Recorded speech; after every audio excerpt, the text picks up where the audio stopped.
En 2017, quand j'ai fait ma vidéo pour parler pour la première fois de dépression en ligne, il y a tellement de personnes qui ont dit « Tu as mis un mot sur quelque chose que je vis depuis des années sans le savoir. » Tout le temps que j'ai passé avec ma mère, je ne l'ai jamais vue être vraiment heureuse. Tu peux être excellente dans ce que tu fais, mais vu que tu es en train de déprimer, ça va se ressentir dans ton travail. Bien Et sûr. ça aussi, ça va te fermer encore des portes.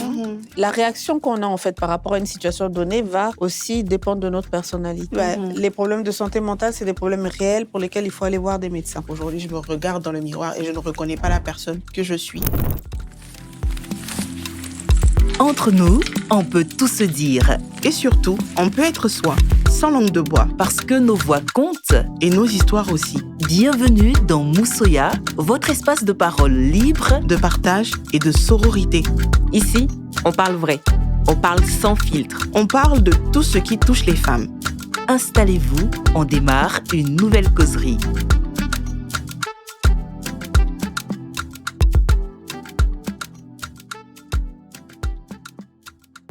Est-ce que vous vous cachez souvent derrière votre sourire alors même que vous n'allez pas bien? Qu'aimeriez-vous pouvoir dire dans ces moments-là? Alors, derrière un sourire, non, mais je me cache derrière un « ça va », derrière un « alhamdulillah », derrière un « ça va aller, bientôt ». Ce que j'aimerais pouvoir dire, c'est « bah ça va pas, j'ai besoin d'un câlin, j'ai besoin de ne plus avoir de responsabilité. Je suis fatiguée, j'en ai marre. Quand est-ce que l'aventure s'arrête ?»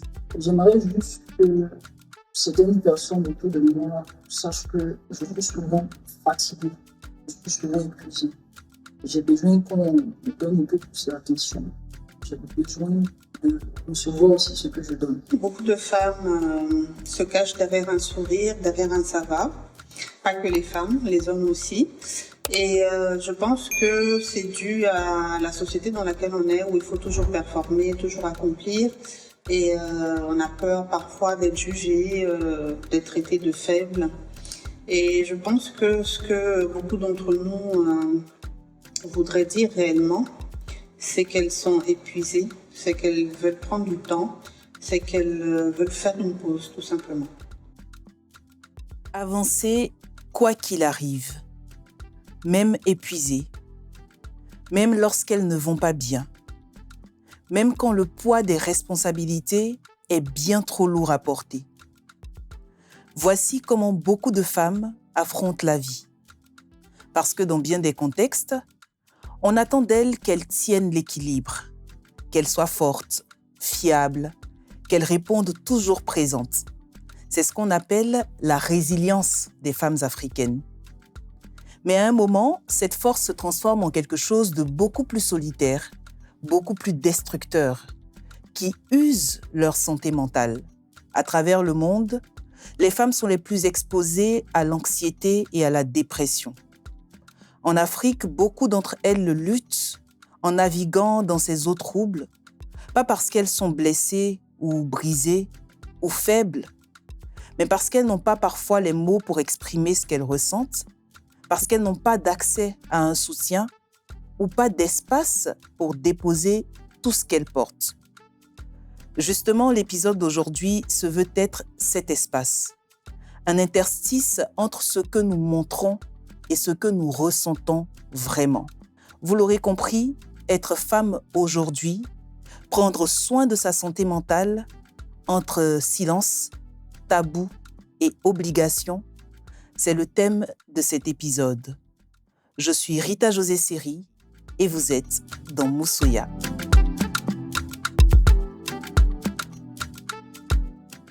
Le décor est planté pour cet autre épisode de Moussoya pour une discussion intime, une discussion vraie et authentique entre femmes. Et bien sûr, si je dis entre femmes, c'est que je ne suis pas seule. Je suis avec des femmes et pas des moindres qui ont une expérience particulière avec la thématique de ce jour. Il y a un visage qu'on a déjà vu sur l'un de nos épisodes, le tout premier d'ailleurs. Donc, Dr Sako qui est avec nous sur cet épisode. Je vais commencer par elle. Bonsoir, docteur. Alors, docteur, la coutume, tu la connais, c'est de regarder la caméra et de te présenter à nos internautes. Bonjour à tous, je suis Dr Sako Mariam, je suis médecin, gynécologue et psychothérapeute en ce moment. Et j'ai aussi un cabinet médical ici à Abidjan et je travaille sur d'autres projets comme des applications de télémédecine, une campagne de sensibilisation sur tout ce qui est santé mentale.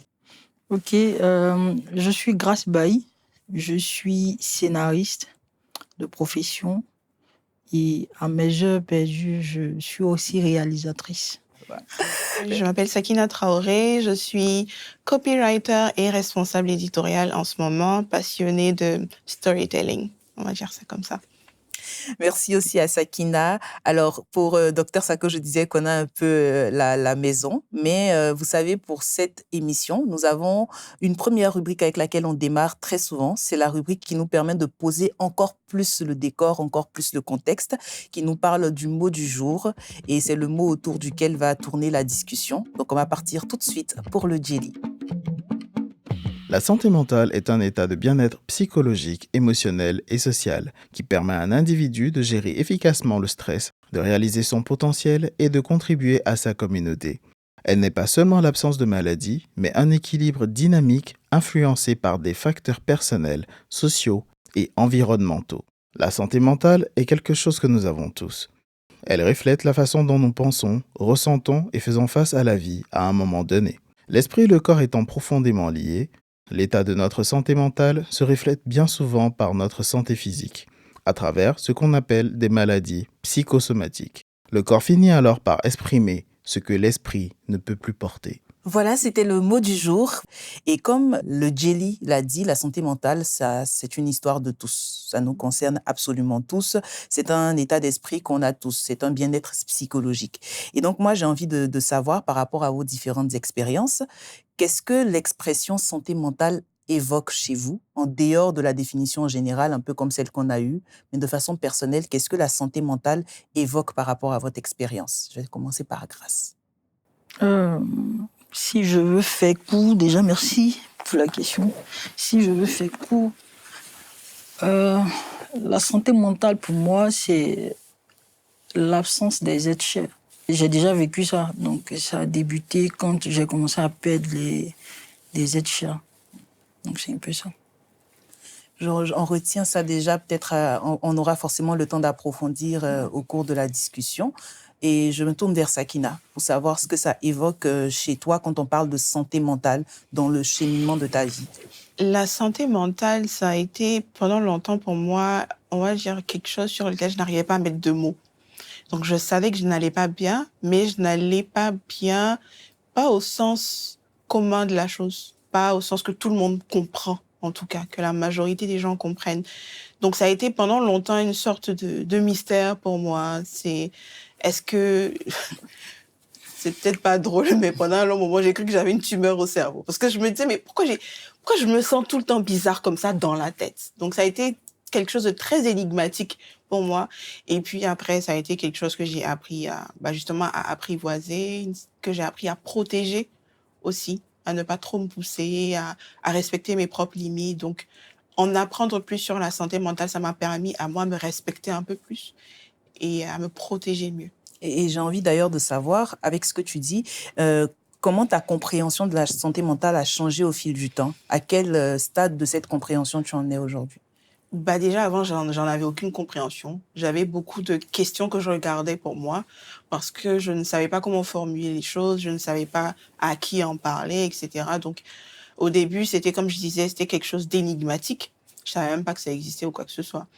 Ça a évolué dans le sens où je m'étais jamais dit, par exemple, que quand tu as des problèmes de santé mentale, tu es fou, tu es folle. J'avais jamais eu cette misconception-là. Mais je me disais quelque chose va pas chez moi. Je suis pas normale, en fait. Pourquoi tout le monde va bien? Pourquoi tout le monde fonctionne correctement? En tout cas, j'avais l'impression que le reste du monde fonctionnait correctement et moi, non. Et donc, j'ai fini par comprendre que c'est pas que je suis anormale. C'est pas qu'il y a quelque chose qui cloche chez moi. C'est juste peut-être qu'il y a certains mécanismes, certains processus que je n'ai pas. Je ne sais pas comment évacuer mes émotions, comment mettre des mots dessus, comment en parler, etc. Donc, j'ai juste compris que c'était, on va dire, une connaissance que je devais avoir. Comme on apprend les mathématiques, comme on apprend à cuisiner, je devais comprendre ce que c'était et puis comment, justement, protéger ça et préserver ça.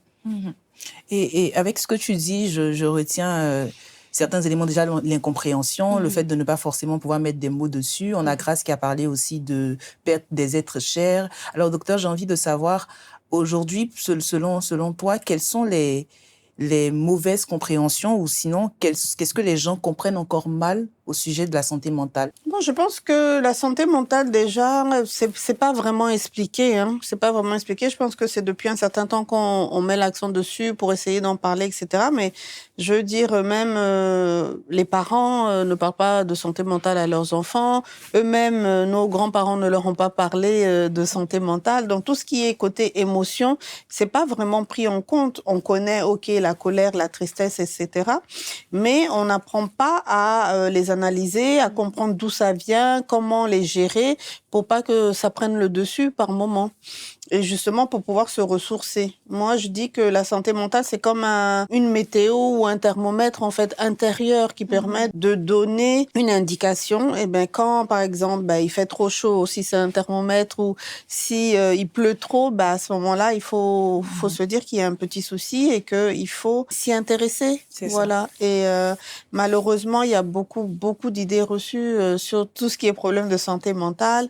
Je ne sais pas pourquoi on pense que les Africains ont une force surhumaine ou ne sont pas comme tous les êtres humains. Et donc, ils sont forts. C'est impossible pour des Africains d'avoir des problèmes de santé mentale. Ou encore, on dit que c'est des problèmes de riches, de problèmes de gens qui n'ont pas besoin de chercher l'argent pour manger, ou c'est pour les faibles. Ou l'autre aussi assimilation, c'est que les problèmes de santé mentale, ça équivaut à la folie. Bon, déjà, la folie, je n'aime pas du tout ce terme-là, parce que même quelqu'un qui a une psychose, quelqu'un qui a une maladie psychiatrique, il n'est pas fou, il a un dérèglement. Voilà, comme le diabète, par exemple, c'est un dérèglement au niveau du système du glucose dans le sang. Quelqu'un qui a une maladie psychiatrique, il a un dérèglement de certaines substances qui existent dans le cerveau, et puis il faut trouver les médicaments, les thérapies, etc., pour rééquilibrer. C'est ça. Voilà, donc ce terme de folie déjà m'embête un peu. Ah oui. Et puis bon, on est en Afrique, donc il y a tout le côté culturel, on t'a jeté un sort, la sorcellerie, les djinns, les esprits, etc. Donc non, c'est scientifique, ce sont des maladies autant que le palu, autant que la Covid, autant que... Bon, il y en a qui ne croient pas à la Covid, désolé. Autant qu'un cancer, autant que une appendicite. Les problèmes de santé mentale, c'est des problèmes réels pour lesquels il faut aller voir des médecins.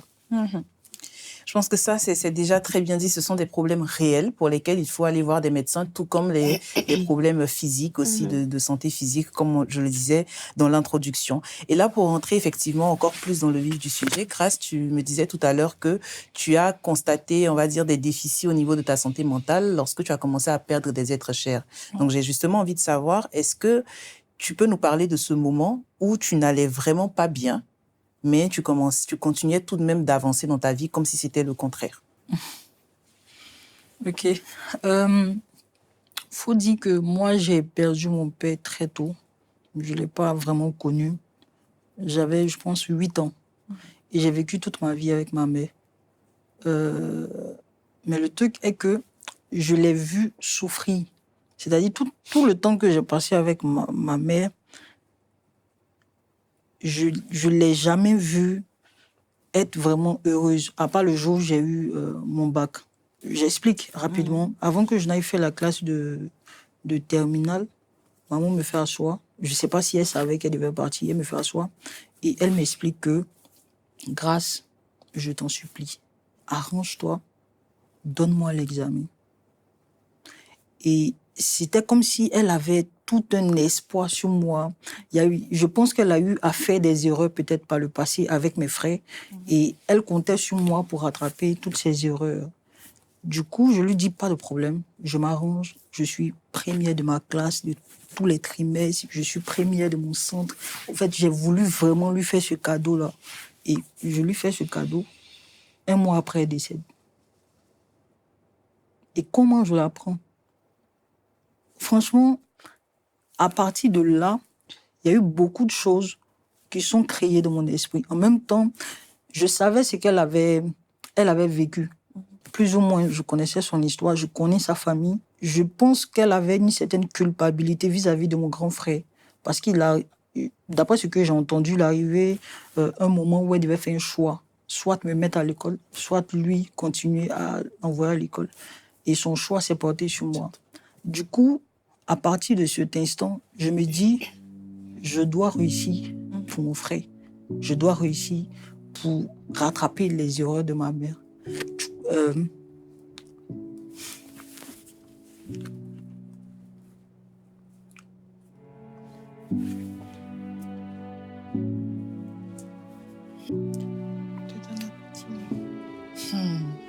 Le sujet est lourd. Le sujet est lourd. Et pour lui, je suis en train de me battre. C'est pour elle. Et depuis que tu as réalisé ça, je veux dire, ça a créé un certain mal-être en toi. Et est-ce que malgré ça, tu fais toujours quand même bonne mine? Comment tu le vis au quotidien? Je suis obligée, je me sens obligée d'aller bien. En fait, il y a la famille qui te regarde. Ma mère, elle est décédée dans des situations très difficiles. Ma mère, c'est une femme qui avait énormément d'argent. Elle est de l'Ouest. Donc, imaginons tout ce qu'elle faisait au village, les voitures, tout. Mais comment quitter de là à se retrouver? Je ne sais pas si vous connaissez Écoutez. À Yopougon, dans une chambre. Elle vivait dans une chambre, dans des conditions pénibles, des années plus tard, en fait. Je ne sais pas quel a été réellement le problème. Qu'est-ce qui s'est passé pour qu'elle puisse arriver à ce stade? D'après ce que j'ai entendu, je ne sais pas si mes grands-parents vont voir l'émission, je m'excuse auprès de ma famille. Mais d'après ce que moi j'ai entendu, c'est que lorsqu'on l'a envoyée à l'hôpital, elle avait l'insuffisance rénale. Donc, lorsqu'on l'envoie à l'hôpital, après les premiers soins, on demande à ce qu'on l'envoie dans une, je crois, au CHU. Et je pense, par manque de moyens, on n'a pas pu l'envoyer à l'hôpital. Elle a dû retourner à la maison et c'est à la maison qu'elle est décédée. Pendant qu'on venait faire les yakou, une dame, elle a dit quelque chose et c'est jamais quitté de mon esprit. Jamais. Elle m'a regardé et puis elle m'a dit, tu vois, si tu avais vite terminé tes études, aujourd'hui, c'est toi qui allais payer les soins de ta maman et elle sera encore en vie. Et ça, c'est resté.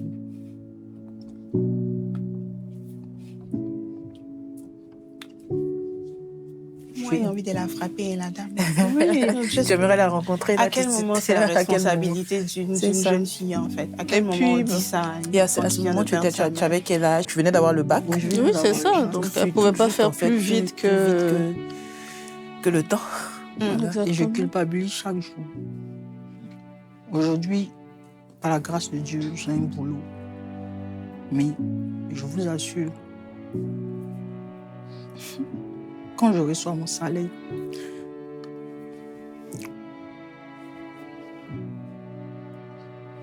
je me sens je suis en joie parce qu'après, j'ai vécu trop de choses. Mais les nuits, je pleure. Je pense à tout ce que j'aurais pu faire pour elle. Oui. Il y a toujours un sentiment de culpabilité qui est là. Que je comprends. Alors, Sakina, j'aimerais savoir, le temps aussi de laisser à Grâce le temps de respirer un peu. Est-ce que tu as vécu des moments, ou sinon, quel a été le moment où tu as vécu quelque chose aussi de particulier, mais où tu montrais autre chose? Je pense que chez moi, ça a toujours été un peu visible. Je suis pas très bonne pour cacher quand je vais pas bien, quand je suis pas d'humeur et tout. Mais comme j'étais très renfermée, je pense que... Et comme j'avais pris l'habitude de répondre « rien, ça va », qu'est-ce que tu as rien, après, ça devient un mécanisme. Et les gens ne posent plus vraiment la question. tu vois. Il y a eu 2 moments clés, je pense, autour de 2017, 2018.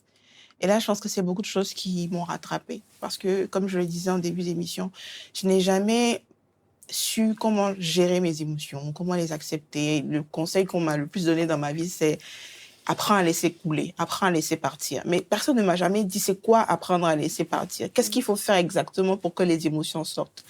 Et donc, je pense qu'à cette époque-là, ça m'a juste rattrapé beaucoup de choses. Parce que moi, quand je grandissais, mes parents divorçaient. Donc, il y avait des disputes. Et plus tard dans ma vie, je me rends compte que je ne me suis jamais vraiment sentie émotionnellement en sécurité. Donc, ça me rattrape, tout ça, pendant que je suis toute seule à l'INP, que je suis censée bosser pour avoir des notes, être parmi les meilleurs, garder la tête sur les épaules et tout. Et ça explose quand je rentre dans la vie active, parce que c'est différent de ce que j'avais anticipé, parce qu'aujourd'hui, je me regarde dans le miroir et je ne reconnais pas la personne que je suis. J'ai fait toutes les erreurs que je disais que je n'allais jamais faire. Je ne suis pas aussi forte que ce que je pensais. Donc ça a été vraiment hyper compliqué. Avant, j'ai envie de dire que j'avais des petits coups de déprime, mais là, ça a été la dépression. Où, moi, je dis toujours aux gens, si vous êtes en dépression et que vous vous sentez triste, que vous vous sentez en colère, ça va encore. Dans le sens où vous ressentez il y a beaucoup plus, vous ressentez quelque chose. Moi, j'étais arrivée à un moment donné où je ne ressentais plus rien. Moi-même, ça a commencé à me faire peur. Parce que je suis là, les gens ne le voyaient pas, mais il y a un mème de Kanye West, je ne sais pas si vous l'avez déjà vu, où il rigole et puis après il fait « si, si ». J'ai fait exactement la même chose à une collègue. Et là, je me suis dit « Sakina, ça ne va pas ». Donc là, c'était le premier gros moment. Et je pense que tout ce que les gens voyaient, c'est elle est dans son coin. Parce que après, je suis réservée aussi. Donc, moi, je n'en veux pas aux gens de ne pas avoir vu. Comment tu sais que quelqu'un qui est réservé ne va pas bien parce que la personne ne parle pas. Donc ça a été le premier truc. Et après, ça a été le décès de maman, qui est venu avec une vague de culpabilité que j'aurais jamais pu anticiper, en fait. Donc, je ressens la même chose que Grâce aujourd'hui. Je me souviens d'ailleurs que quand on faisait les funérailles de maman, papa s'est approché de moi. Il approche et je recule. Il approche, je recule. Il dit, mais à quoi? Il dit, je veux pas, faut pas me toucher. Toi, si tu vas me laisser ici un jour pour partir. Donc, ça a été un gros choc pour moi. Mais là, j'ai pas vraiment fait semblant d'aller bien. Ce qui est bizarre, c'est que je pensais vraiment que j'allais m'effondrer et qu'on allait me retrouver dans les rues en train de me balader pieds nus après le décès de maman. Mais je pense qu'il y a eu beaucoup de choses en amont qui m'ont préparée, beaucoup d'expériences qui m'ont préparée. J'ai mieux tenu, mais je n'hésitais pas à dire à mes proches quand ça ne va pas. Et justement, qu'est-ce qui t'a aidé à tenir? La religion m'a aidé à tenir. Pas que ça a été le truc évident, mais par exemple, je me suis autorisée à être en colère contre Dieu. Ça, c'est pas le conseil qu'on m'aurait donné. On m'aurait dit en tant que croyante. Mais j'étais en colère. Et je lui disais, mais moi, ma maman n'avait même pas 60 ans. Tu me l'as prise, et puis quand je vais sur les réseaux sociaux, je vois des gens qui parlent de leurs grands-parents, ma grand-mère a 100 ans. Je dis, mais tu as quel problème? Tu vois. Donc, j'oscillais un peu entre cette colère-là, cette révolte, mais aussi le fait que les conditions dans lesquelles maman est décédée, elle avait fait un arrêt et je crois que c'était plus de 5 minutes. Et donc, les médecins avaient dit, même si elle se réveille, elle risque d'avoir des séquelles. Et j'aime bien cette phrase que j'ai vue un jour quelque part qui dit « To be loved is to be known ». C'est que c'est ceux qui te connaissent qui t'aiment, en fait. T'aimer, c'est te connaître. Et on connaissait notre maman, on savait que si elle se réveillait, qu'elle avait des séquelles, qu'elle pouvait plus marcher, elle n'allait pas être heureuse. C'était une femme joviale. C'était une femme qui aimait bouger, qui aimait danser. Elle n'allait pas pouvoir profiter de sa vie. Donc, nous, on avait dit à Dieu à un moment donné, si tu es satisfait d'elle, reprends-la. On préfère que tu la prennes plutôt qu'elle reste et qu'elle souffre. Donc, tu oscilles entre tous ces trucs-là. Mais le fait de savoir que, en dépit de tout, elle a vécu une belle vie. Elle était fière de nous, elle était fière de ce qu'elle avait accompli, même si elle n'a pas pu tout faire. Ça m'a aidée. Ma famille m'a aidée. J'avais l'habitude de vivre mes émotions toute seule dans ma chambre, mais là, il n'y a plus rien. On sort le matin, nous deux, on se regarde, et puis les larmes commencent à couler, on se prend, on pleure. Franchement, j'ai pleuré tout mon sou. Je ne me suis pas retenue. Je n'ai pas essayé de jouer la forte, je n'ai pas essayé de... Quand j'ai envie de pleurer, je pleure. Donc, je pense que... Et puis, j'ai consulté. J'ai consulté un psy. Docteur Sako le disait, c'est comme une maladie physique. En fait, il faut que ce soit traité avec un professionnel. J'ai consulté et mes consultations m'ont fait beaucoup, beaucoup, beaucoup de bien.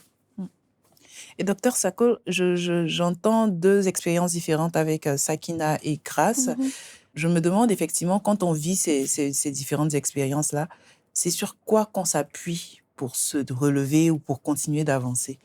Je dirais qu'on s'appuie sur ce qu'on peut. Tout simplement. On fait comme on peut. Si on a de la chance d'avoir un entourage qui est bienveillant, une famille qui est présente, ben, on s'appuie sur eux. Si on a la chance d'avoir une amie, un collègue, un mentor ou un professeur, ben, on s'appuie sur ces personnes-là qui, justement, arrivent à voir au-delà de non, ça va, il n'y a rien, et qui, de façon très bienveillante, vont insister, vont poser la question peut-être aujourd'hui, vont peut-être attendre demain ou attendre dans 2 jours ou vont attendre une semaine, mais vont jamais vous lâcher parce qu'ils voient qu'il y a quelque chose et vont respecter aussi ce que vous vivez et pouvoir vous aider au moment où vous êtes prêt à l'accepter. Et puis, bien sûr, ben, il y a tout le corps médical. Hein, je veux dire, il y a beaucoup de professionnels de la santé mentale, que ce soit des psychologues, psychothérapeutes, psychiatres. En même temps, ce que je voudrais savoir aussi, est-ce que c'est un mécanisme de protection que de vouloir montrer autre chose que ce qu'on ressent quand parfois on est dans des moments comme ceux-ci? Parfois, il y a le déni. Il y a le déni, tout simplement. Inconsciemment, on ne veut pas déjà admettre ce qui se passe. On ne veut pas aussi ressentir l'émotion qui va avec l'événement, en fait. Donc, on réprime parce que on a peur de s'effondrer. Alors, mesdames, avec vos propres mots, c'est quoi pour vous l'anxiété ou la dépression? Sakina, je voudrais bien que tu démarres. Moi, je crois que j'ai lu une définition un jour qui a résonné avec moi et qui a fait sens pour moi, où on disait que l'anxiété, c'était la peur du futur et la dépression, c'est la culpabilité liée soit au passé ou au présent. Et moi, c'est ce qui fait sens. Mon anxiété, généralement, vient du fait que je veux tout contrôler. Et je veux tout contrôler parce que j'ai peur de ne pas savoir comment les choses vont se terminer. Donc, quand je rentre dans ce mood-là où je veux absolument tout, tout guider, l'anxiété revient. Et niveau de la dépression, pour moi, c'est comme un trou noir. Tu as l'impression de flotter, mais pas dans quelque chose de plaisant. Tu flottes dans des pensées négatives, tu flottes dans des émotions négatives. Et c'est un peu comme si tu étais déconnecté du monde. Personne n'arrive vraiment à te toucher, en fait, à se connecter et toi-même, tu n'arrives plus, en fait, à te connecter à tout ce qui est autour de toi. Tu perds plaisir aux choses qui te rendaient heureux avant, la musique, la lecture. Finalement, ça ne te dit plus rien. Donc, c'est vraiment comme flotter dans un trou noir où il n'y a pas de lumière, où tu es tout seul. Ouais. Et toi, Grace, comment tu définirais la dépression, l'anxiété avec tes mots, avec ton vécu? Pour moi, la dépression, avec mon vécu, c'est l'absence de mots. C'est l'absence de paix. C'est l'absence de tout le monde. Tu te sens juste seul. Tu te sens abandonné, livré à toi-même. Et tu te sens comme peut-être un super-héros pour tout le monde. Et pour toi, il n'y a que Dieu. Et ça, je l'ai appris même encore plus tard, qu'il n'y avait que Dieu. Donc, c'est un peu ça. Et pendant ces moments-là, est-ce que tu arrives à mettre des mots sur ce que tu ressens? Pendant la période où j'ai vécu de dépression, l'anxiété. Moi, je n'ai pas vu dessus que je faisais une dépression. Hein. Je n'ai pas vu dessus. C'est dernièrement, je ne sais pas si vous avez vu mon post sur Facebook. Pour moi, c'était la fin. Parce que après tout ce que j'explique avec ma maman, j'ai perdu des personnes très, très, très, très chères qui étaient très proches de moi. Dernièrement, j'ai appris, il y a 2 ans de cela, j'ai appris que mon meilleur ami est décédé et je l'ai appris sur les réseaux. Donc, c'est un enchaînement. Et il y a eu un truc qui m'a fait vraiment craquer. Donc, et c'était quoi? C'était dans le milieu professionnel. C'était plus dans le milieu professionnel. J'avais commencé à recevoir plein de boycotts. Moi, Dieu m'a fait vraiment la grâce d'intégrer le milieu cinématographique et très tôt, il m'a connecté avec des personnes. Et quand tu es encore jeune, tu arrives dans ce milieu-là, le milieu du showbiz, tout. Quand tu arrives, tu ne connais pas les rouages. Si tu ne t'allies pas à un mentor, à un vrai mentor qui va essayer de t'épauler, qui va essayer de prendre ta main pour t'accompagner un peu partout, et peut-être que tu admires certaines personnes de loin, mais tu n'oses pas peut-être aller vers eux. tu es un peu livré à toi-même. Et en vrai, c'était ça. Il y a certaines personnes, je les prends aujourd'hui même pour mentor, mais c'était pas du mentoring en tant que tel. Je n'allais pas vers eux comme ça. Et comme je dis, j'étais vraiment livrée à moi-même. Ça m'a envoyé à faire des erreurs qu'il ne fallait pas. Ça m'a envoyé à faire confiance aux gens. Ça m'a envoyé à travailler sur des projets sans contrat. Ça m'a envoyé à faire confiance aux personnes qu'il ne fallait vraiment pas. Et j'ai été dupée. J'ai mis mon espoir en beaucoup de choses. Il y a eu des moments où je me suis dit, bon, ok, c'est la bonne. Et à la dernière minute, les choses ont basculé. Mais franchement, tout s'est fermé autour de moi. Tout s'est fermé. Je n'ai pas compris. Et le truc même avec la dépression, c'est que pendant que tu travailles, tu es en train de déprimer. Tu peux être excellent dans ce que tu fais, mais vu que tu es en train de déprimer, ça va se ressentir dans ton travail. Bien Et sûr. ça aussi, ça va te fermer encore des portes. Et moi, je sais que j'ai l'intelligence, je sais que je suis talentueuse, mais il m'arrivait des fois d'être sur des projets, mes résultats donnaient autre chose. Et c'était moi maintenant qui devais leur dire, non, je ne suis pas comme ça. Ce que vous êtes en train de voir, ce n'est pas moi. En réalité, voici comment je suis. Mais les gens, c'est du business. Donc, les portes se sont fermées de partout. Et je me suis retrouvée à la rue. Moi, j'avais quand même chez moi, après le décès de ma maman, je me suis retrouvée à la rue. Il y a un monsieur qui m'a dupée. Je voulais voyager, il dit qu'il allait faire mes papiers. Toutes mes économies sont rentrées dans ça. À la dernière minute, le monsieur n'a plus décroché. Je me suis retrouvée chez des amis. Au départ, les amis, ils viennent avec de bonnes intentions. Ils peuvent vouloir t'aider. Même les gens autour, moi je connais tellement de personnes. Hein. Ils viennent là, ils veulent vraiment t'aider. Mais ce sont juste des amis. Ce ne sont pas tes parents. Donc, ils vont t'aider pendant un moment. Et arrivé, c'était un moment, cherche à te débrouiller. Et au fur et à mesure, jusqu'à ce que je me retouche un de mes amis que je salue au passage, à Bobo, c'est quand j'ai mis mes pieds à Bobo, je me suis dit, je suis en train de faire une dépression vraiment. Parce que je passais, c'est pas par rapport même à la commune. Il y avait, à Bobo, il y avait des coins où je sais pas si c'est les gros bras, ils font des réunions. Ça m'arrivait les nuits, vers 23h de sortie, je marche. Et je suis passée au milieu d'eux. Sans avoir peur. Sans se rendre compte même, en fait. Je m'en foutais, genre, je marchais. Moi-même, je me dis, si quelqu'un, là, bon, tu vas m'agresser, tu vas prendre quoi?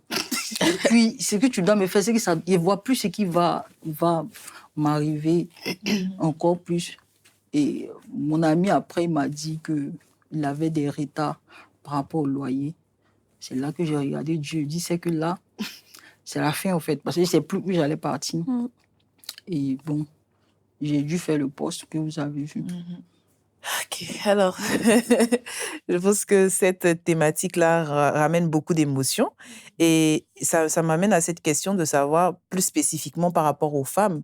Docteur, je veux te la poser cette question. Qu'est-ce que les femmes portent la plupart du temps, émotionnellement, psychologiquement, et que la société préfère ne pas dire, faire comme si ça n'était pas le cas, se voiler la face? Est-ce que c'est se voiler la face ou c'est d'avoir intégré quelque chose et on pense que c'est tellement normal en fait? Je pense que c'est plus ça, de se dire que les femmes, c'est normal qu'elles travaillent, c'est normal qu'elles gèrent la maison, qu'elles gèrent les enfants, qu'elles gèrent la famille, qu'elles gèrent les rendez-vous, qu'elles gèrent les emplois du temps. Mais dans tout ça, il n'y a pas un espace pour la femme aussi pour se ressourcer, pour recharger ses batteries. Et malheureusement, ça, c'est culturel aussi. Les femmes sont éduquées aussi dans ce sens-là. Et ça dure.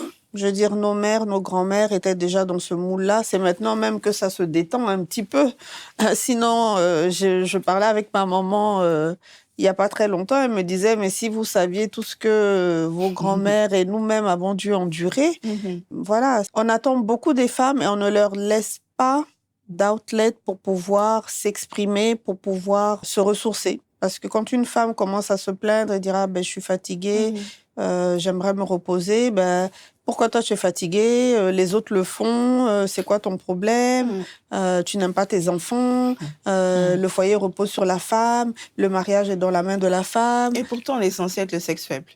Voilà, on est censé être le sexe faible, mais Quel c'est nous paradoxe. qui portons beaucoup de choses et qui permettons aussi à nos sociétés dans lesquelles on travaille, à nos partenaires de pouvoir, eux, avoir une certaine liberté mentale qui leur permet aussi d'aller plus loin. Et dans quel domaine, selon toi, Sakina aussi, dans quel domaine les femmes sont plus attendues d'être fortes? Dans le foyer, moi je dirais, de ce que j'entends, encore une fois, parole des célibataires. Mais de ce que j'entends, c'est dans le foyer. Et en entreprise aussi, j'ai l'impression que parfois on doit en faire 2 fois plus pour être respecté, 2 fois plus pour montrer qu'on est excellente, qu'on mérite notre place. Parce que même là-bas, tu entends de ces âneries, de ces commentaires, tu te dis, mais qu'est-ce que vous voulez en fait? Où est-ce que vous voulez qu'on soit? À la cuisine, au bureau, à faire 50-50? Il y a une sorte de flou un peu. On veut qu'on porte tout. Et je pense que c'est dans le foyer, et c'est en tant que mère, et c'est en tant que collaboratrice aussi en entreprise. Moi, spécifiquement, je le ressens pas encore. Peut-être parce que je suis pas encore mariée, mais je le ressens pas encore. Et j'ai eu la chance d'évoluer dans des environnements professionnels où j'ai pas de... Comment ils appellent? De misogyne. J'ai pas de misogyne très patriarcat, ou bien peut-être c'est mon visage aussi qui les décourage, on sait pas. Mais en tout cas, ça ose très peu. Et pour l'instant, ça va. Et j'allais demander à Grace si c'était la même chose, mais plutôt savoir, est-ce que ce qu'on décrivait tout à l'heure, les obligations un peu que la société lie à la femme, est-ce que ce sont des choses, toi, qui t'impactent dans ta façon de vivre? Ce sont des obligations qui impactent la façon dont tu gères tes émotions au quotidien?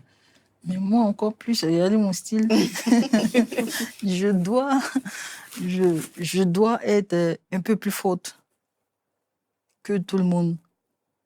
Là, je le dis en même temps, je gère un groupe de jeunes, une dizaine.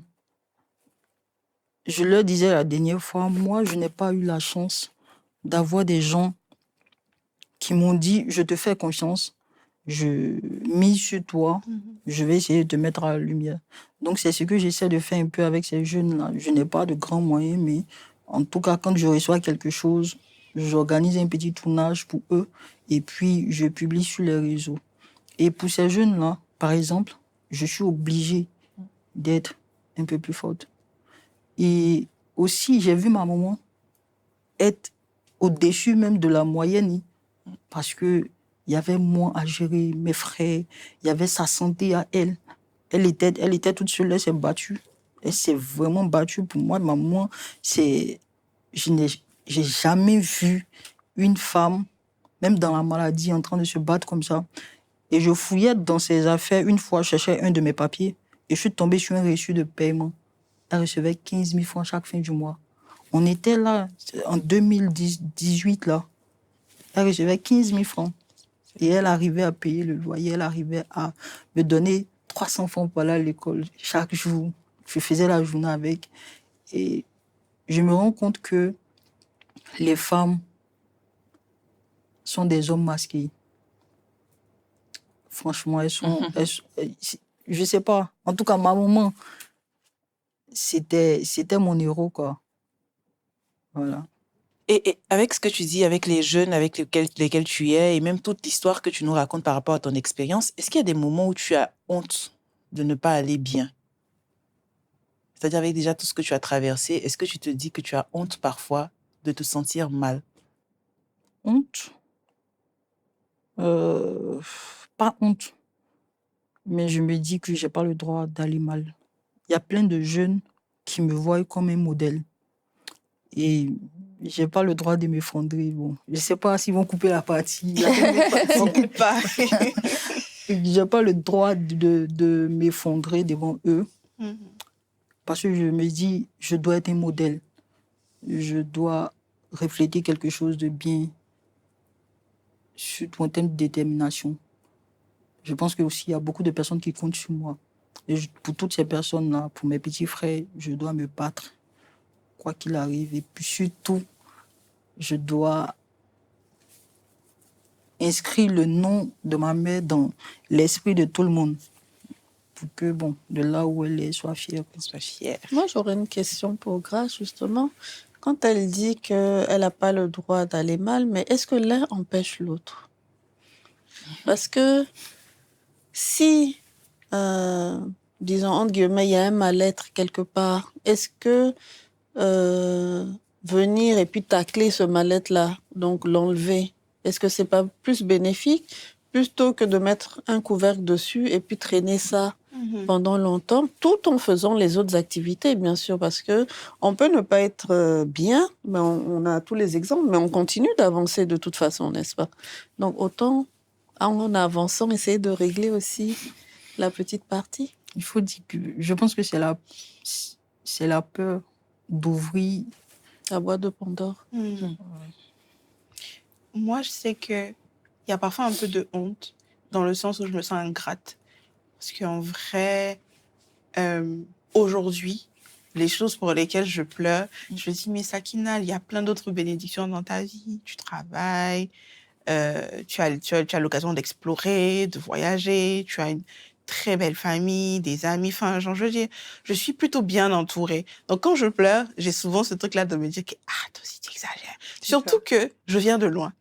Et je pense que je m'attendais pas à encore me sentir mal avec tout le chemin que j'ai fait.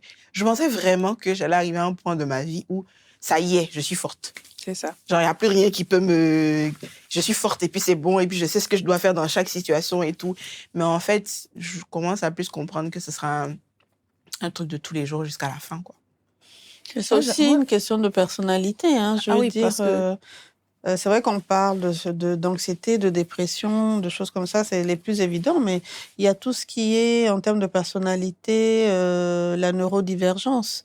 Donc, il vient aussi influer sur comment on traite les émotions, comment on perçoit les situations, comment on les analyse. Par exemple, il y a des hypersensibles, il y a les traits d'autisme. Donc, tout ça vient influencer aussi la façon dont on gère notre santé mentale.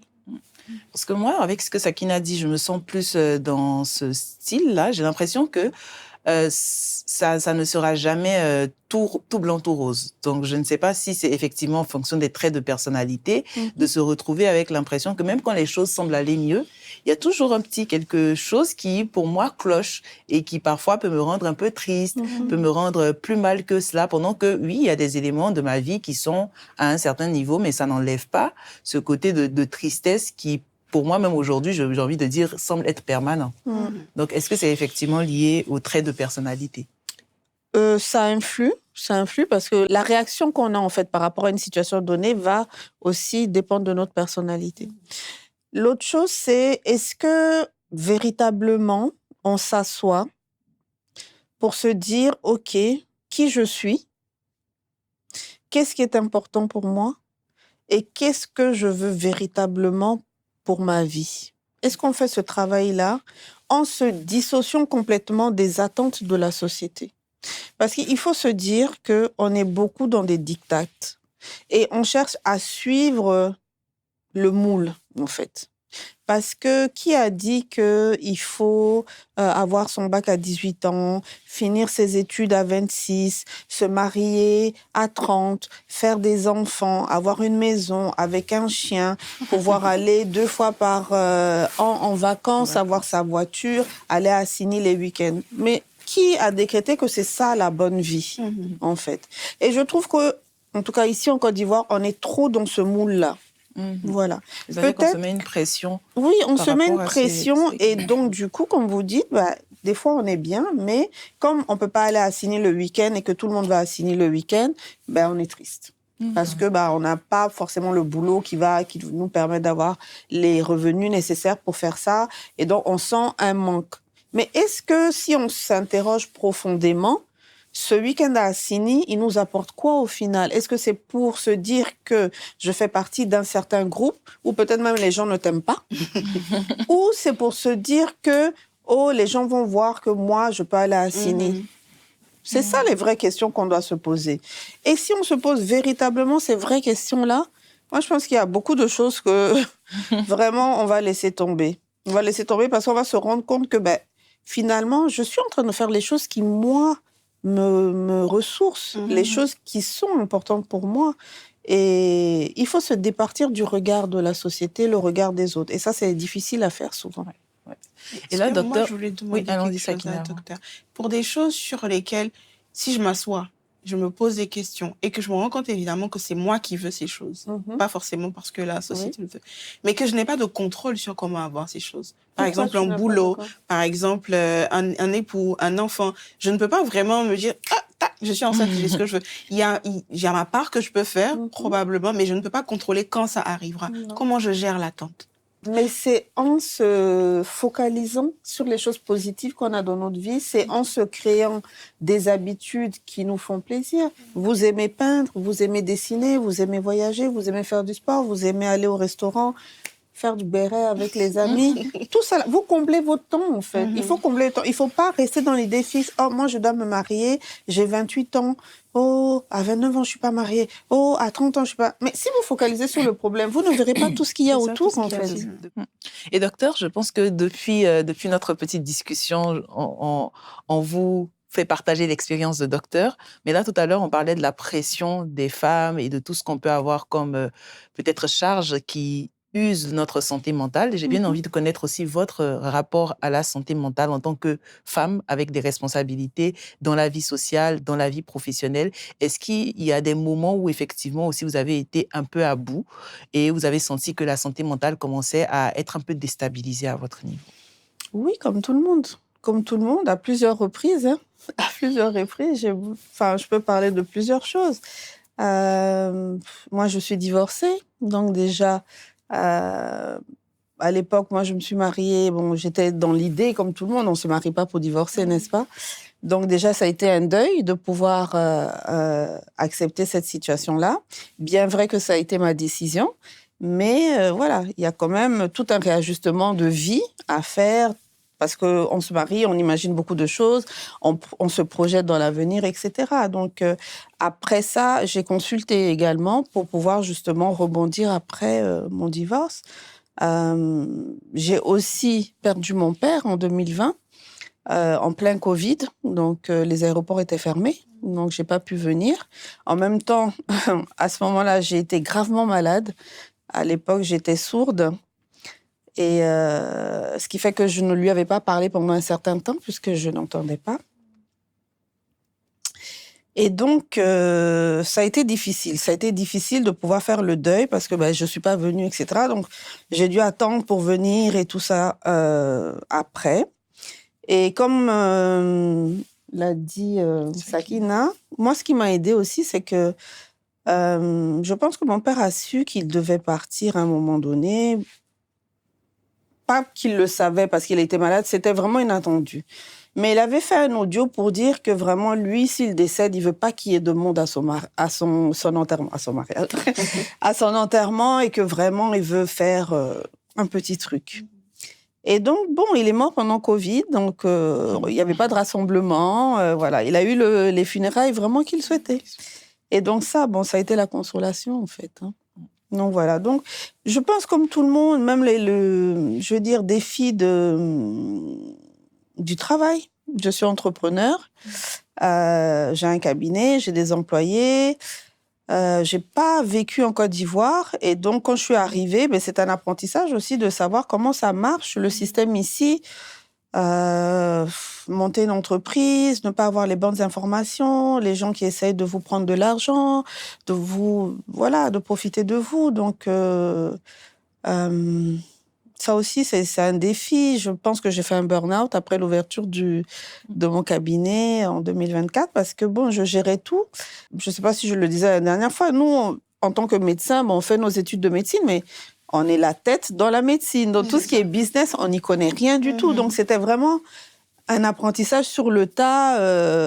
Voilà, donc, ouais. Après, même la dernière fois, je disais que je sortais d'il y a 2 semaines de maladie et tout. C'est parce que j'ai aussi une personnalité où j'aime aider, je veux faire les choses, je veux pouvoir partager. Donc, je suis sur plusieurs activités. Donc, le cabinet, je fais de la vacation là-bas, je suis consultante ici, je travaille sur mon application, j'ai commence une ONG maintenant. Il y a la pause mentale aussi chaque année.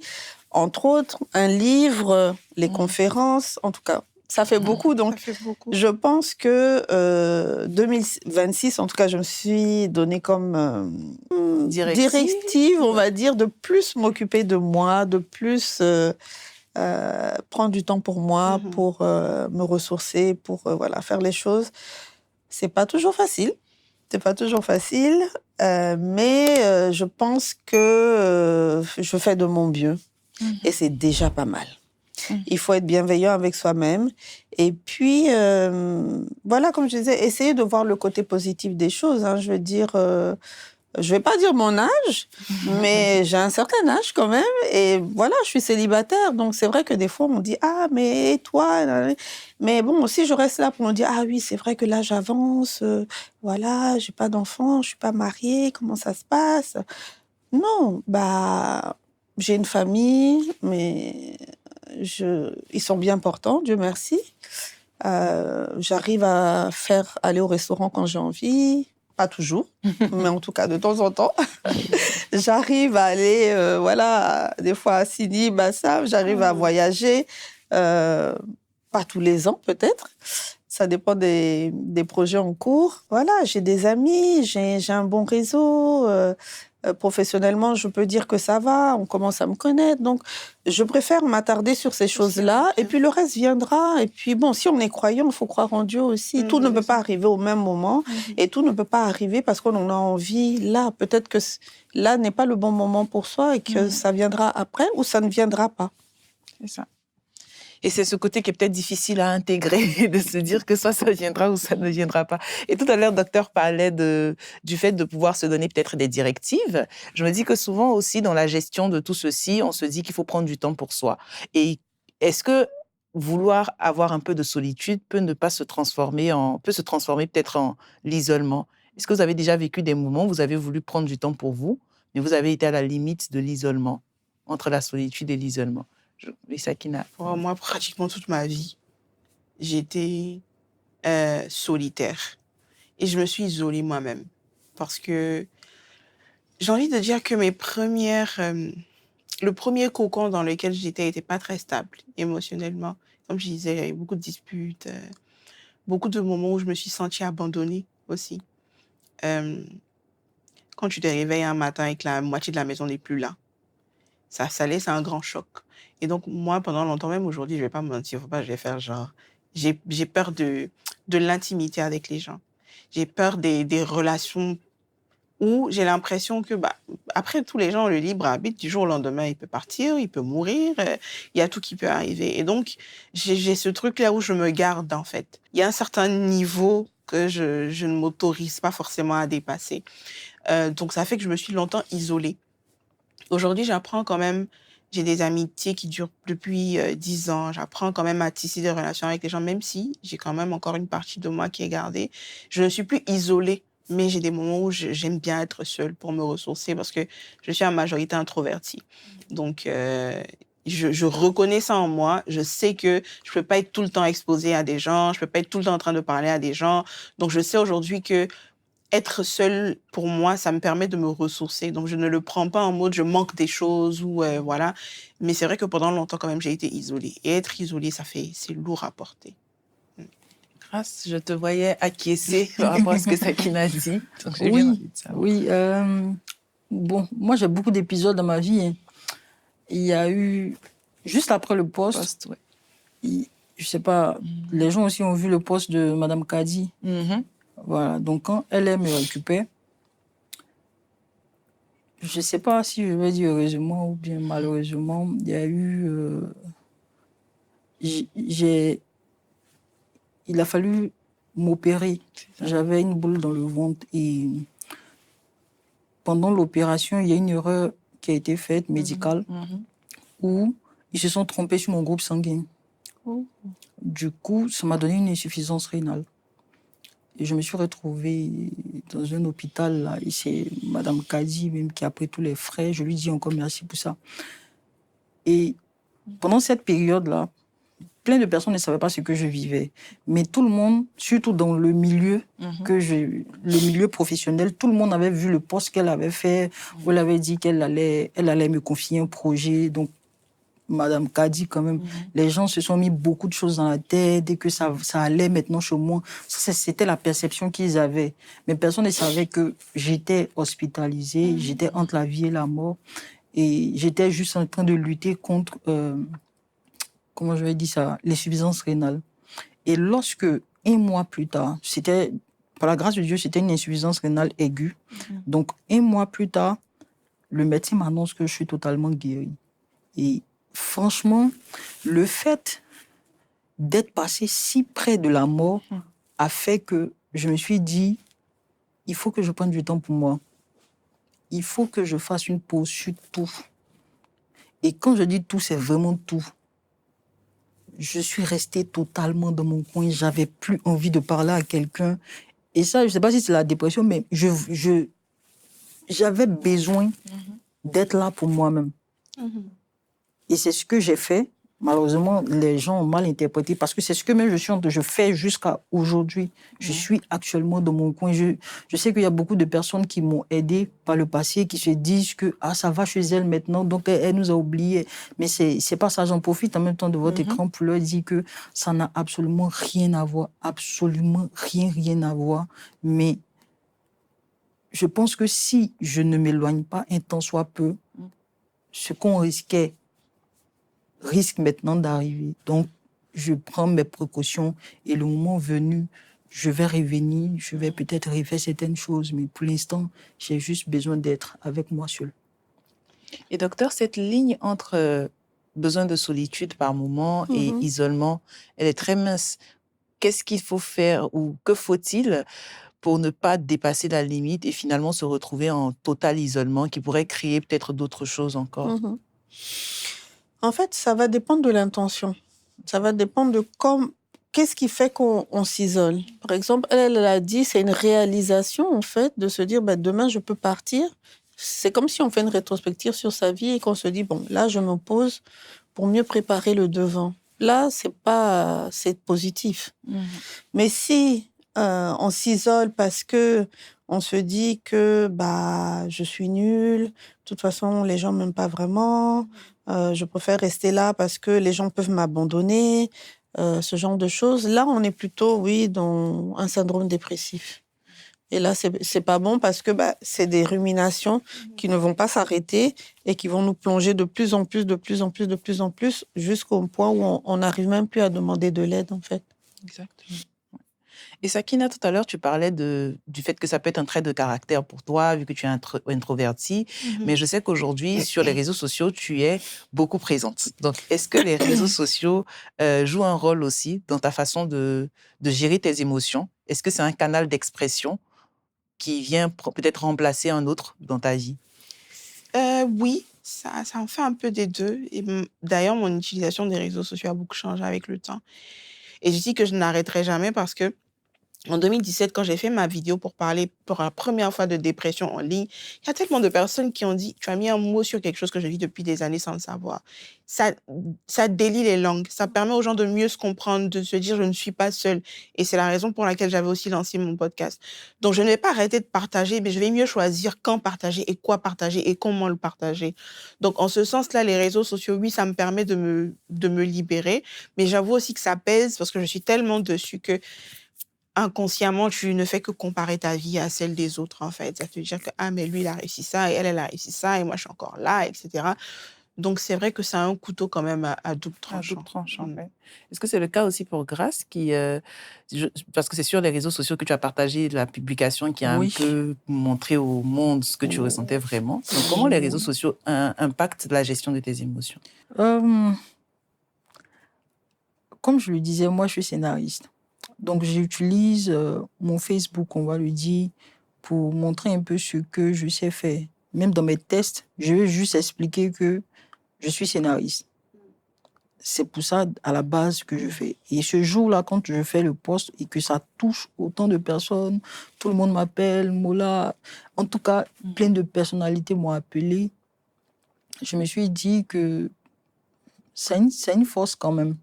mais je n'ai plus continué, je n'ai plus voulu expliquer quoi que ce soit sur les réseaux. Parce qu'il y a aussi ces rivets. Et docteur, est-ce que les réseaux sociaux impactent, enfin, je vois que c'est différentes expériences pour Sakina et pour Grace. Et même pour moi, les réseaux sociaux, c'est peut-être un peu plus dans le sens de regarder trop ce que les autres font. Donc, ça fait que parfois, moi, je préfère me déconnecter aussi des réseaux parce que j'ai l'impression que ça me montre trop le beau côté qui, apparemment, n'est pas le beau côté de la vie réelle. Donc, aujourd'hui, avec la prolifération des réseaux sociaux, est-ce que vous pensez justement que ça impacte négativement ou positivement la santé mentale? Je dirais que ça impacte positivement et négativement, dans le sens où, bien sûr, en faisant attention, mais il y a beaucoup, en tout cas, après, chacun crée son feed comme selon ce qu'il suit. Moi, dans mon feed, j'ai beaucoup de psychologues, j'ai beaucoup de choses sur la santé mentale, même des coachs, voilà, beaucoup de conseils voilà, sur les interactions hommes-femmes, etc., tout ça, la vie professionnelle, voilà. Donc, pour moi, c'est un côté positif parce que ça me donne accès à des informations auxquelles peut-être j'aurais pas eu accès en étant chez moi, ne sachant pas où chercher. Maintenant, évidemment qu'il y a un aspect négatif, surtout pour les plus jeunes, qui s'habituent à avoir un certain style de vie que certaines personnes montrent.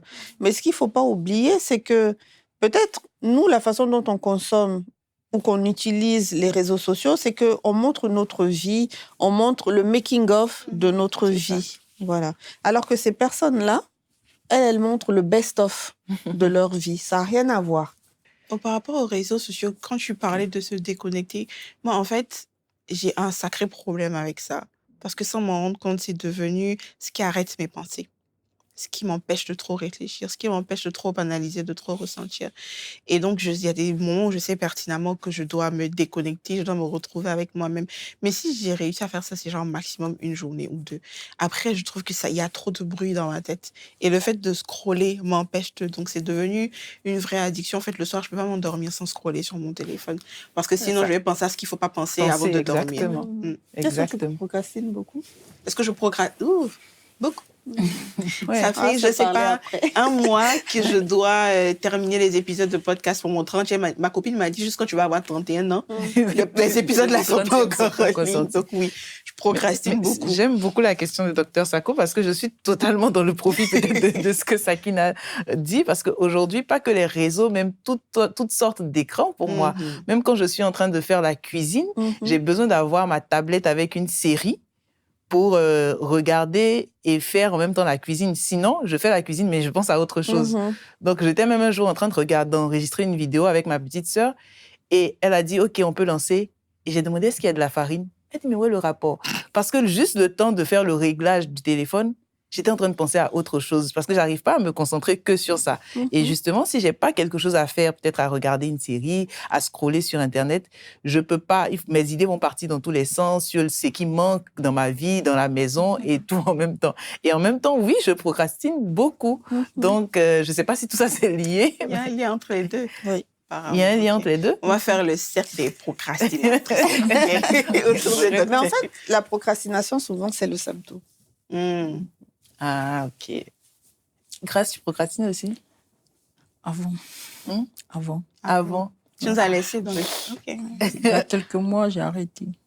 Wow. Bravo. J'aimerais bien connaître la formule. Masterclass sur le sujet. Il y a des petites techniques. OK. Alors, docteur, on parle de dépression, de santé mentale, d'expression, et souvent, on est entre le fait de parler ou de se taire. Donc là, je veux vraiment connaître l'expérience, pas de docteur, mais en tant que personne, en tant que femme. Est-ce qu'il y a eu des moments où, dans tout ce que vous nous avez partagé de difficile, vous avez choisi de ne pas vous exprimer et de garder pour vous? Pour moi, malheureusement, je suis quelqu'un, je pense, de très discret. J'aime pas trop parler de moi-même. Bon, des formations professionnelles, j'ai plutôt tendance à écouter.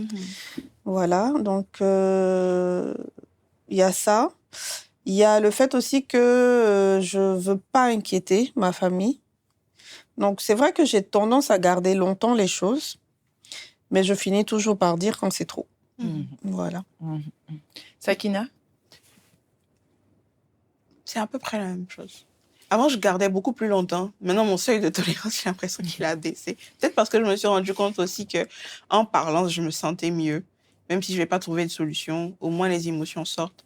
Mais c'est vrai que je suis pas du genre à en parler tout de suite, tout de suite. Il me faut du temps pour déjà comprendre ce qui se passe, mettre des mots dessus avant de le dire. Et j'ai bien envie de connaître la vie de Grace parce que de tout ce que tu as partagé, je me demande, est-ce que justement, tu as des personnes auxquelles tu parles ou est-ce que tu préfères la plupart du temps te taire quand tu ressens des moments de blues où tu te sens vraiment pas bien? Avant, je me taisais. Mais je pense que c'est ce qui a créé la phase que tout le monde a vue là.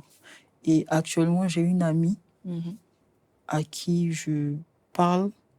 Et jusque-là, c'est la seule qui ne me juge pas, qui m'écoute avant de dire quoi que ce soit. Donc, j'apprends en tout cas avec elle à parler. Sinon, après, c'est un peu difficile, mais j'essaie. Ça fait toujours du bien d'avoir des personnes auxquelles on peut parler sans filtre, voilà, de dire ce qu'on ressent. Et Sakina, dans tes interventions, tu as parlé de ta psy. Donc, je sais que tu parles à des professionnels, mais en dehors des professionnels, est-ce que tu as d'autres mécanismes, peut-être aussi en dehors de ce que tu nous as dit avec les réseaux, mais qui t'aident à tenir? Je parle beaucoup à mes amis. On se fait souvent des sessions barrées. Ce qui est bien avec elles, c'est que elles vont toujours, sur le coup, t'entourer, te rassurer. Pareil pour mes sœurs aussi, en fait, elles vont tout. Et puis après, on va se moquer de toi, mais dans la bienveillance. Parce que moi, j'aime me moquer aussi. Donc, il y aura ce petit moment où, parce que tu te sens mal, parce que tu as besoin qu'on te soulève jusqu'au ciel, elles seront là. Et puis après, on va dédramatiser en rigolant, en fait. Je me souviens qu'un jour, j'ai eu un gourmet de trop. J'ai créé un groupe, ce que je n'ai jamais fait. J'ai créé un groupe, j'ai appelé le groupe SOS. Donc, tout de suite, on m'a dit, tu es où? Viens ici, moi, je suis là, on va se voir. Elles m'ont réconfortée. Et puis après, un jour, elles sont montées sur ma tête, genre, SOS, hein? T'es cassant, tu as fait SOS. mais je suis vraiment chanceuse d'avoir des amis avec qui je peux librement parler de santé mentale et qui peuvent aussi me parler parce que je pense que à un moment donné aussi, quand on voit ta fragilité, les gens ont du mal à te dire certaines choses pour ne pas peser sur tes épaules. Mais il y a quelques mois, j'ai une amie qui m'a ouvertement dit qu'elle n'allait pas bien et je me suis dit, attends, je suis prête pour ce moment. Ma psy m'a dit ça. Et j'ai partagé tout ce que je pouvais partager avec elle et ça m'a fait vraiment du bien de me rendre compte que ça l'aidait en fait. Ça l'aidait au fur et à mesure. Elle a commencé à se retrouver. Maintenant, même, je trouve qu'elle me raconte un peu trop sa vie. C'est bon. Garde un peu le mystère autour de ta personne. Et docteur, j'aimerais aussi avoir des conseils dans ce sens-là. C'est-à-dire que parfois, pour plusieurs raisons, pour certains, ce sont des raisons financières, même si je ne sais pas si vraiment l'accès à un professionnel est aussi coûteux que cela. Donc, ça peut être pour des raisons financières ou autres que beaucoup de personnes ne vont pas consulter des professionnels. Mais est-ce qu'en dehors de cela, il y a des moyens pour quand même évacuer ce qu'on peut ressentir? Oui, il y a des moyens. Effectivement, c'est pas donné à tout le monde de pouvoir aller consulter un professionnel de la santé mentale. Déjà, il y a la ligne 143, qui est une ligne d'écoute où il y a des psychologues au bout du fil, qui est gratuite, ouverte tous les jours, 24 heures sur 24. Donc ça, c'est une alternative. Et puis, s'ils voient qu'il y a des choses, ils peuvent ensuite vous diriger avec le Programme national de santé mentale. Et après, il y a des petites techniques, je vais les dire, mais c'est vrai que quand on le dit, ça semble banal. Mais c'est très important, en fait, et c'est des choses qu'on néglige. Tout d'abord, le sommeil. Le sommeil, avoir une bonne routine de sommeil pour pouvoir... Déjà, il faut savoir combien d'heures de sommeil dont j'ai besoin pour me ressourcer le matin. Donc ça, c'est déjà une analyse qu'il faut faire sur soi. Il faut pouvoir se coucher à la même heure tous les jours, tant que peut se faire, pour pouvoir avoir ce nombre d'heures-là. L'alimentation aussi, l'alimentation qui joue sur la digestion. Il y a de plus en plus d'études aussi qui montrent que le microbiote digestif influe beaucoup sur tout ce qui est le corps et en particulier la santé mentale aussi. Donc si on mange et qu'on a des problèmes de digestion, déjà, on a un inconfort physique qui va perturber le sommeil, qui va perturber le travail et qui va venir perturber aussi le microbiote.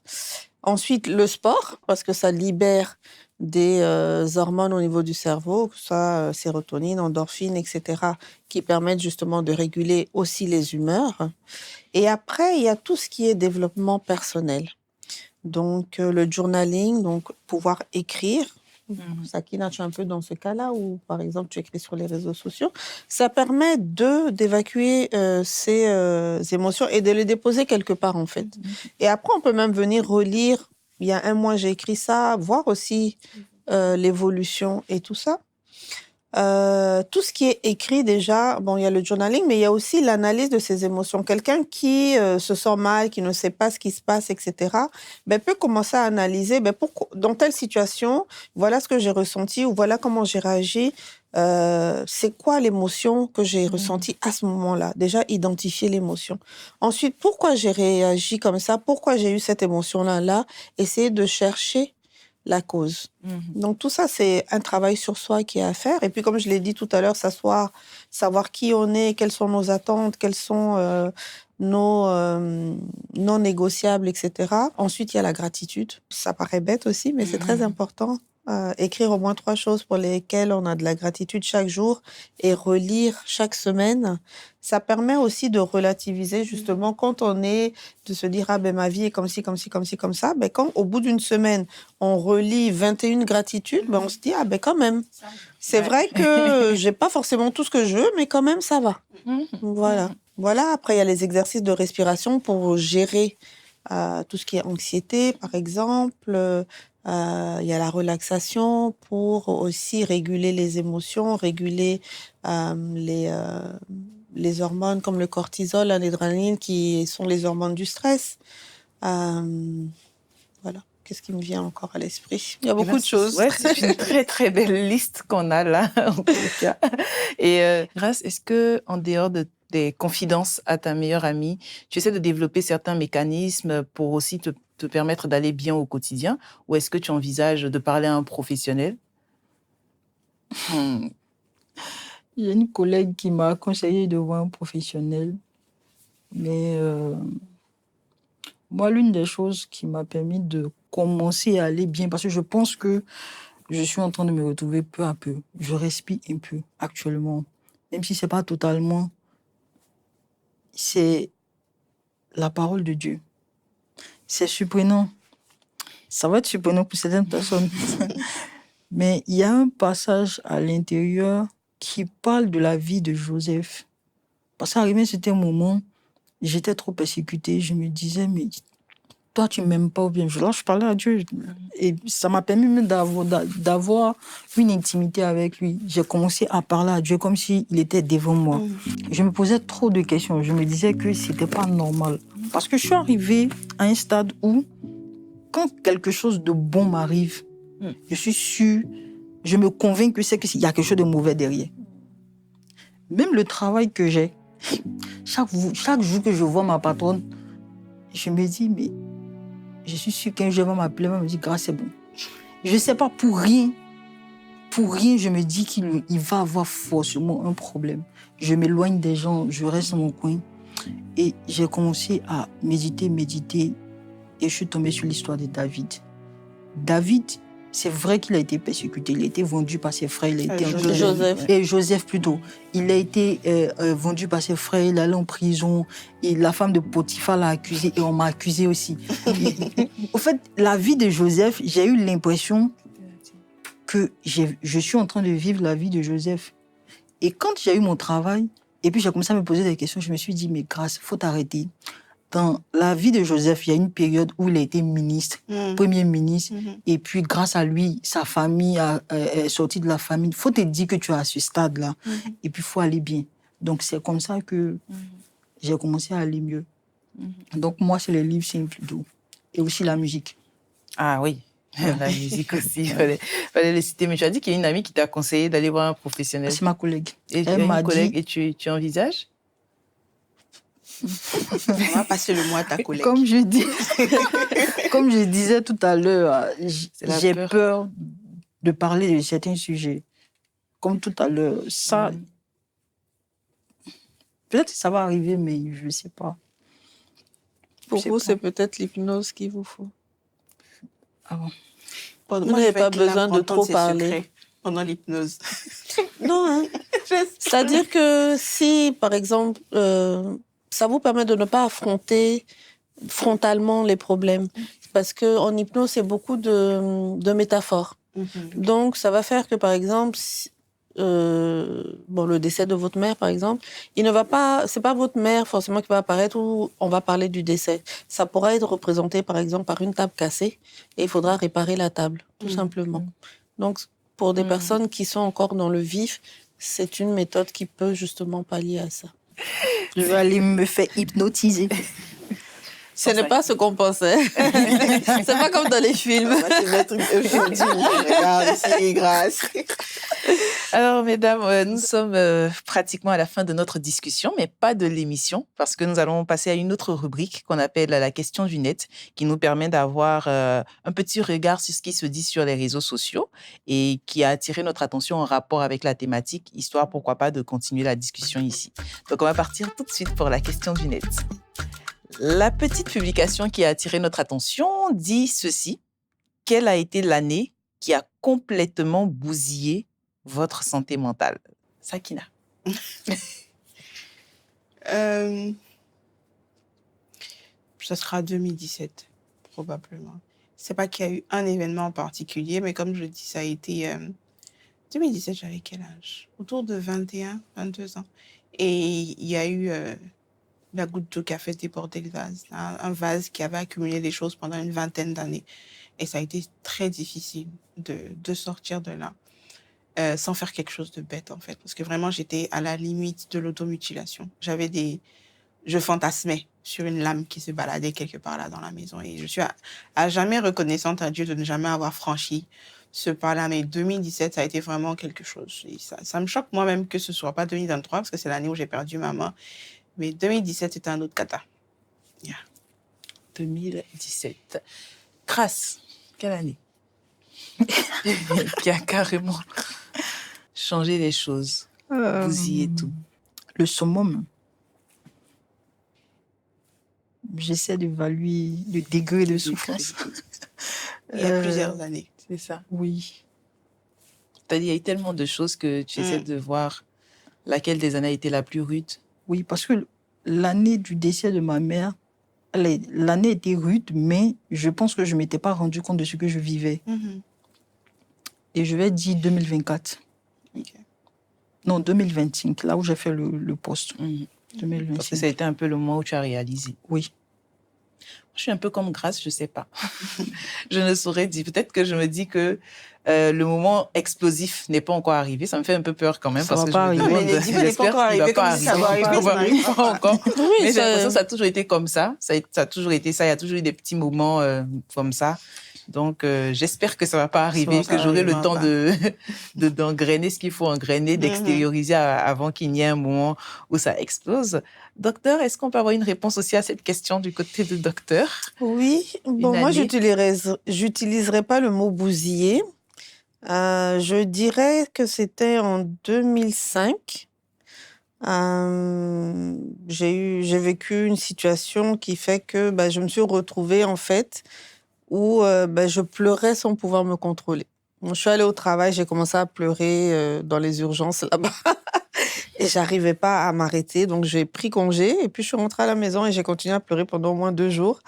Et c'est là que je me suis dit, il faut aller consulter. Donc c'était la première fois que je suis allée consulter et je dirais que Dieu merci parce que ça m'a permis non seulement de gérer ce qui se passait là, mais ça m'a aussi permis de gérer peut-être des choses que j'avais accumulées de l'enfance, etc.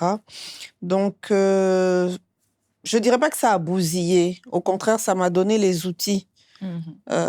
Ou une introduction dans les outils pour pouvoir mieux gérer ma santé mentale. C'était donc notre petite question du net qui a amené aussi à pas mal de réponses et de réflexions un peu quand même, surtout avec Grâce. Et là, après la question du net, la rubrique qui se rapproche de nous, elle nous permet d'apprécier une œuvre d'art qui met en avant aussi toutes les facettes de cette thématique. Donc, nous allons partir tout de suite pour l'œuvre du jour. Le cri C'est le nom que porte cette œuvre et c'est un chef-d'œuvre de l'expressionnisme. Cette peinture a été réalisée par l'artiste norvégien Edvard Munch, qui ne représente pas... Non, je m'étais carrément trompée sur, sur l'artiste. Ah oui? Oui. Et oui, donc c'est de cet artiste-là et ça ne représente pas un événement extérieur, mais c'est plutôt un état d'âme. C'est-à-dire qu'on y voit une figure androïde au visage déformé par l'angoisse, les mains plaquées sur les oreilles, comme je vous l'ai montré, pour ne plus entendre le cri infini qui traverse la nature. Et le ciel flamboyant, les lignes sinueuses vont créer cette sensation-là de vertige et d'instabilité totale. Dans l'œuvre, la bouche est grandement ouverte, mais le cri, il est intérieur. C'est l'image parfaite de la femme qui tient bon face aux obligations et dont le visage reste stoïque alors qu'un séisme émotionnel gronde en elle. À l'arrière-plan, Munch a peint 2 silhouettes qui s'éloignent, indifférentes. Cela pourrait être l'illustration de la solitude profonde que l'on ressent face au tumulte de nos émotions ou aux maladies mentales. Tout comme l'artiste a trouvé le courage de coucher cette angoisse sur une toile, nous devons aussi trouver le moyen d'exprimer nos détresses invisibles, de les regarder en face pour commencer à les soigner. Voilà donc pour notre œuvre du jour, le cri d'Edvard Munch. Grâce, cette œuvre te fait penser à quoi? Un petit, chez nous on dit témoignage. Moi, je devais déménager en décembre. Mais en même temps, ça m'arrivait d'avoir des contrats, ça et là, mais c'était peut-être chaque 3 mois, chaque 6 mois. Et j'avais dit à Dieu, je veux déménager. Et moi, je veux déménager en décembre. Mais je veux déménager en ayant un travail qui va me permettre de pouvoir payer ma maison chaque fin du mois. Et décembre arrive, logiquement, je devais recevoir l'argent d'un de mes contrats. Donc, j'étais sûre que je devais déménager en décembre. Décembre arrive, même 5 francs, j'ai pas. Et là, je suis fâchée même. Dieu sait que ça, il était fâché contre lui, tout et tout. Et je me posais toutes les questions. Et quelques mois après décembre, on m'appelle pour un entretien. Je vais, je discute avec ma patronne actuelle et la discussion se passe bien. Là, sur le champ, bizarrement, elle me fait visiter ses locaux, tout et tout. Elle dit, la dame là, faut pas finir de visiter le locaux, je vais aimer le coin. Et puis tu vas me dire, si tu me prends pas. Hein. Mais bon, elle était vraiment bienveillante, tout et tout. Et après, elle me dit, bon, on va voir si tu dois commencer à travailler le 1er ou le 15. Je la regarde comme ça. J'ai dit, OK. Je n'ai pas parlé. J'ai dit, avant de rentrer, je lui ai demandé, est-ce que je peux aller aux toilettes? Elle dit oui. Quand je suis rentrée dans les toilettes, j'ai crié.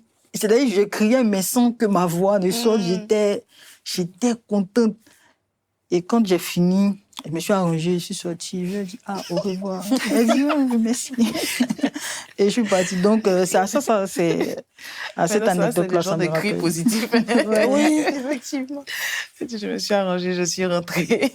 Moi, je regarde l'œuvre et ça me fait tout bizarre parce que je me dis que j'ai jamais eu l'occasion de crier comme ça, que ce soit positivement ou autre. Je pense que je devrais pouvoir crier comme ça.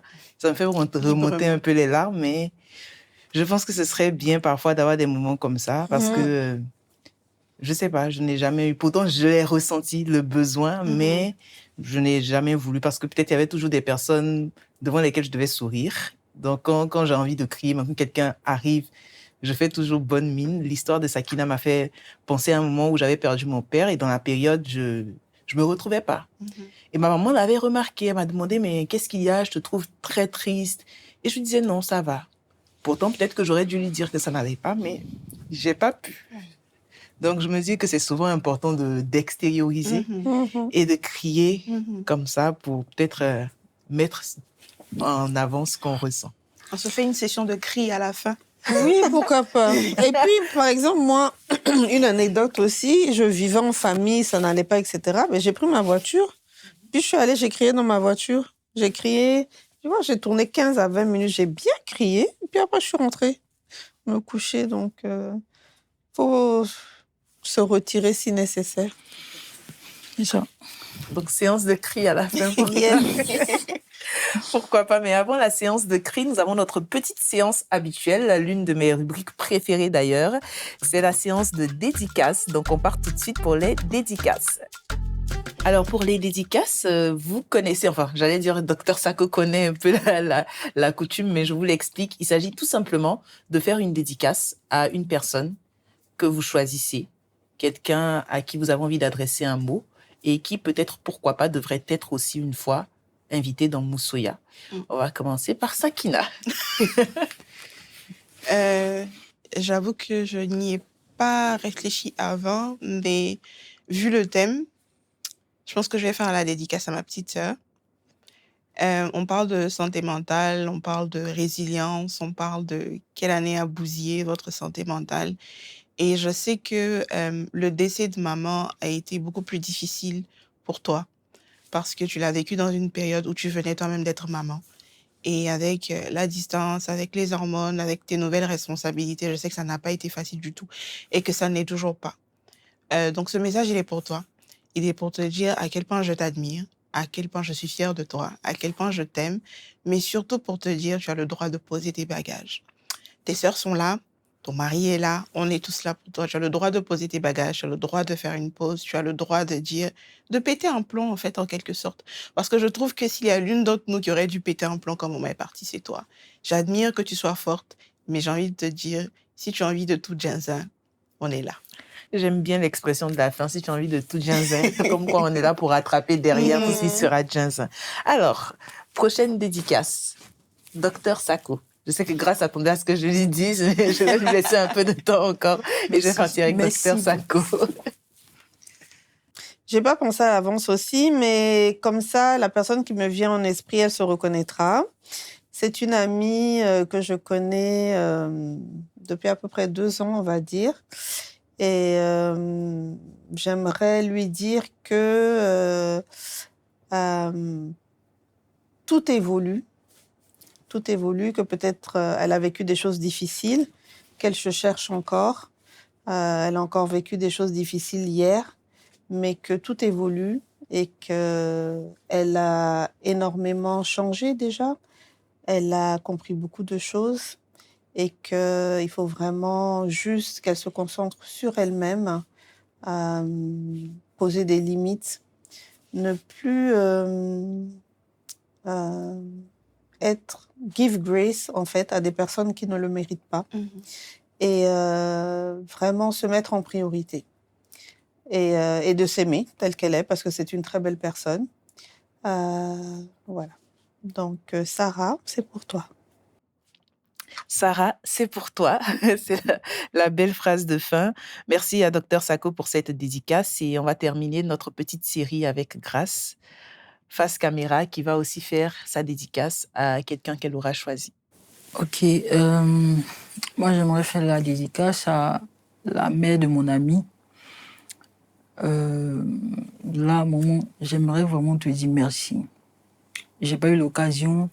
Quand j'étais malade, j'avais vraiment besoin d'avoir une mère auprès de moi. Tu n'as pas regardé à qui je suis, tu n'as pas regardé à si tu me connaissais depuis fort longtemps. Quand on t'a demandé de venir rester, tu n'as pas posé des questions, tu es venu rester avec moi. Tu n'as pas fait qu'une seule journée, tu es resté tout le temps qu'il fallait jusqu'à ce que je me rétablisse. Vraiment, j'aimerais te dire merci. J'aimerais te dire que je suis désormais ton enfant aussi.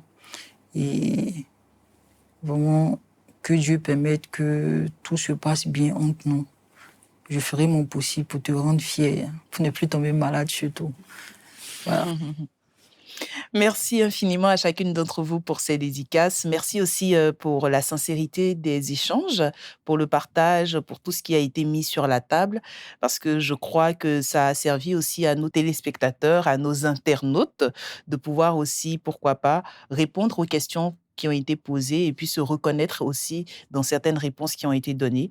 Et aujourd'hui, nous retenons une chose essentielle, c'est que aller bien en apparence, ce n'est pas forcément aller bien à l'intérieur. Et ne pas aller bien, ce n'est pas non plus une faiblesse, mais c'est une réalité humaine.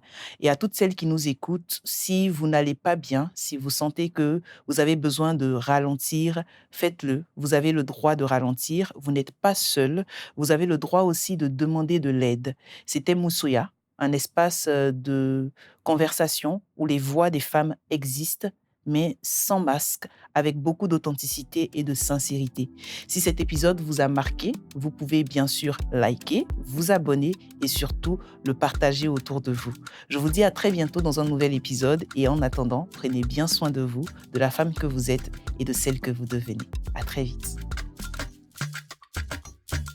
Merci pour ce moment unique de partage. Souvenez-vous, nos voix comptent et nos histoires aussi. Retrouvez tous les épisodes de Moussoya en vidéo sur YouTube et en audio sur toutes les plateformes de podcast. Moussoya est une production Plolay de Creative Content and Podcast Factory.